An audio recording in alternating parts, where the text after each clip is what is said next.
राधे महाराज। राशि तुम नाम जप करो, ठीक है। नितिका जैन जी फरीदाबाद से। हाँ, राधे राधे महाराज। राधे राधे महाराज जी। महाराज जी, अगले जन्म में क्या परिस्थिति होगी इसका भय लगा रहता है कि अगला जन्म होगा अरे तो क्या भैया, होगा? आज खाओ, कल की काय चिंता करते हो। आज आज हमारे सामने भोजन रखा है, हम बढ़िया भगवद अर्पित करके और उसको पा के स्वाद आज ले। कल हमको मिलेगा कि नहीं मिलेगा, आज के भोजन का तो स्वाद नहीं ले रहे, अब कल की चिंता में हम। ऐसा नहीं है, हमारा कल बड़ा मंगलमय होगा यदि आज हमारा सही है तो।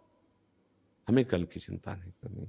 यदि हम नाम जप कर रहे हैं, हमारे आचरण पवित्र हैं, हम सबकी सेवा की भावना में हैं, तो हमारा कल अगर होगा भी तो बहुत अच्छा होगा। और अगर हम निष्काम भाव से सेवा करें, भगवत चिंतन करें, तो हमें लगता है कल होगा ही नहीं। ये कल अज्ञान है, अविद्या है कि हमारा जन्म होगा। ना हमारा कभी जन्म हुआ था, न जन्म है, न होगा। हमारी मान्यता ही हमको बार बार भटकाती चली जा रही है। अब चूंकि अध्यात्म में प्रश्न करोगी तो उसका उत्तर अध्यात्म में मिलेगा, व्यवहार का हमें ज्यादा ज्ञान है नहीं। हमारा कल होता है हमारी मान्यता से। जैसे हमारे गंदे आचरण हैं, हमारी किसी भी शरीर में आसक्ति हो जाए तो हमारा अगला जन्म निश्चित हो गया। बहुत सावधानी से साधना कर रहे थे गंडकी नदी के किनारे भरत जी महाराज, और हिरन में ममता हो गई, भगवत भाव नहीं हुआ, आत्मस्वरूप का चिंतन छूट गया, भगवत चिंतन छूट गया, तो अगला जन्म ऐसे महापुरुष को हिरन का ही हुआ। मतलब हम निर्माण करते हैं अगला। आपको डर क्यों लगना चाहिए? निर्माण मत कीजिए, वर्तमान में संभाल करके कर्म कीजिए, क्योंकि कर्म बंधन कारक होते हैं। ज्ञानी गुणानुगुण वर्तनते, गुणों से हो रहा है, वो कर्म बंधन में बनता नहीं। भक्त सारे कर्मों को भगवान को समर्पित कर देता है, तो वो कर्म बंधन मुक्त हो जाता है। कर्ता भाव हटना ही है खेल। तो एक समर्पण से कर्ता भाव हटा देता है, और एक ज्ञान के द्वारा हटा देता है कि प्रकृति के तीनों शरीर है, इनमें जो कुछ क्रिया हो रही प्रकृति के द्वारा हो रही। अपने को अकर्ता जो था है रहेगा उसी का अनुभव कर लेता है। अपने लोग उस कोटि से ज्ञान नहीं धारण कर पा रहे, तो जो कुछ है तो दियम वस्तु गोविंदम तुभ्यमेव समर्पय। हमारे हर कर्म भगवान को समर्पित हो, पर ध्यान देना चाहिए पाप कर्म नहीं होते, समर्पण। अशुभ कर्म नहीं समर्पित किए जाते कि आप गंदे कर्म करो और कहो कृष्णार्पणम मस्तु, ऐसा सिद्धांत नहीं। फिर आप जो कुपथ्य सेवन करे और सोचे औषधि रोग रहित कर दे, तो रोग में और पीड़ा पैदा कर देगा कुपथ्य। तो असत चिंतन असत क्रियाओं छोड़ दो और सत चिंतन होने लगे, तो कल जन्म क्यों होगा भाई? हमारे जन्म का कारण जानते हो? पूर्व संचित कर्म है, क्रियमाण है हमारा जो वर्तमान का कर्म। अगर हम निष्काम कर्म करें, भगवत चिंतन करें, तो ये कर्म संचित को भस्म कर देगा, क्योंकि ज्ञान प्रकट हो जाएगा, विवेक जागृत हो जाएगा और क्रियमाण निष्फल हो जाएगा। प्रारब्ध को भोग लिया, मुक्त हो गए, हमारा जन्म ही काहे को होगा? अब जन्म का बीज बोगे तो जन्म होगा।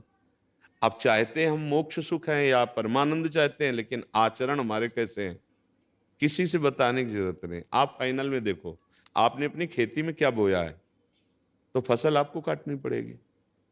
अब अपने लोग करते हैं मनमानी आचरण और हम चाहते हैं परमानंद।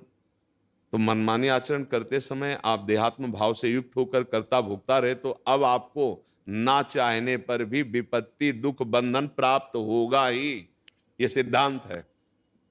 तो डरो मत, अभी तो जीवन है। अगर ये हो कि हम कुछ नहीं कर सकते तो डरने की बात आती। सत्संग सुनिए, नाम जप कीजिए और आचरणों पर ध्यान दीजिए। सारा खेल आचरणों का है। हमारे जब आचरण दूषित हो जाते हैं तो हम चाहे जितना ज्ञान बघारें, दुर्गति पक्की है।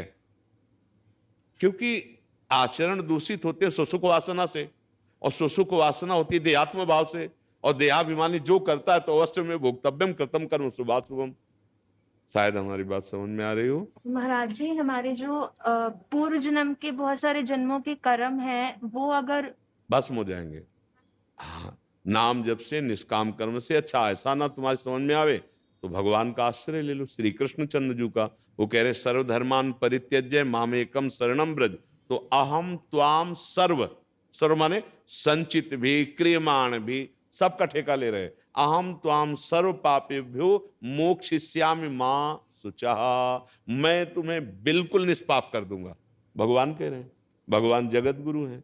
आश्रय ले लो, वाणी से नाम जप करो, कीर्तन करो, लीला गायन करो, और जो कर्तव्य कर्म है, जैसे गृहस्थी में हम किसी के भाई हैं, हम किसी के पिता हैं, हम किसी के पुत्र हैं, हम किसी के मित्र हैं, ऐसे हम किसी की पत्नी हैं, किसी की बहन है और किसी की बहू हैं। इस तरह के जो हमें कर्तव्य धर्मयुक्त मिले, उनका अच्छे से आचरण करो। सामने वाला हमारे प्रति क्या बर्ताव करता है, उसका क्या कर्तव्य, ये देखने पर हमें गुस्सा आएगा और हम अपने कर्तव्य से गिर जाएंगे। हमें सिर्फ अपना कर्तव्य देखना है, क्योंकि हमें अगला जन्म नहीं होना।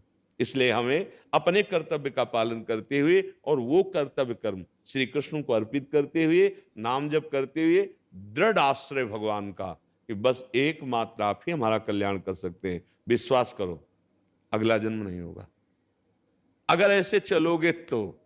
पर ऐसा चलना एक बहुत अच्छे उपासक साधक का हो सकता है।